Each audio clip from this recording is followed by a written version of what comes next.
بسم اللہ الرحمن الرحیم غفر اللہ لہ ولوالدیہ واحسن الیہما والیہ، اللہ اس کو اور اس کے والدین کو معاف فرمائے اور اس کے والدین اور اس پر احسان فرمائے۔ مصنف رحمۃ اللہ تعالی علیہ نے غفرہ کے ذریعے دعا مانگی ہے اور دعا جملہ انشائیہ کی اقسام میں سے ہے، مگر غفرہ جملہ خبریہ ہے، لہٰذا مصنف کو لیغفر کے ساتھ دعا کرنا چاہیے تھی، جملہ خبریہ ماضیہ کے ساتھ دعا نہیں کرنا چاہیے تھی۔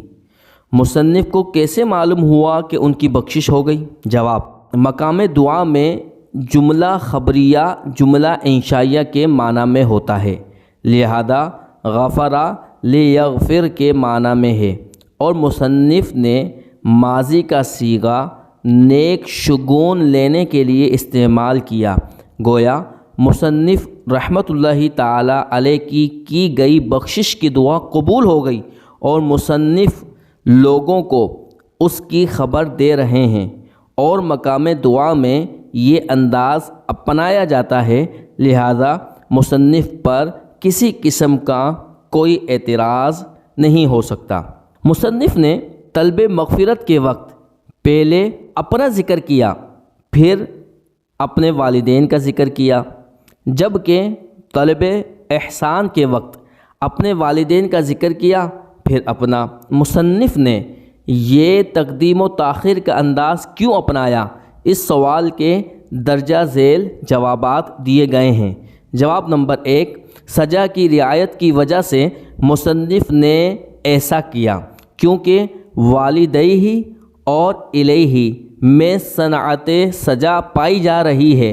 اگر مصنف مذکورہ تقدیم و تاخیر کا انداز نہ اپناتے اور یوں کہتے غفر اللہ لہ ولوالدیہ واحسن الیہ والیہما، یا یوں کہتے غفر اللہ لوالدیہ ولہ واحسن الیہما والیہ، تو ان دونوں صورتوں میں رعایت سزا برقرار نہ رہتی۔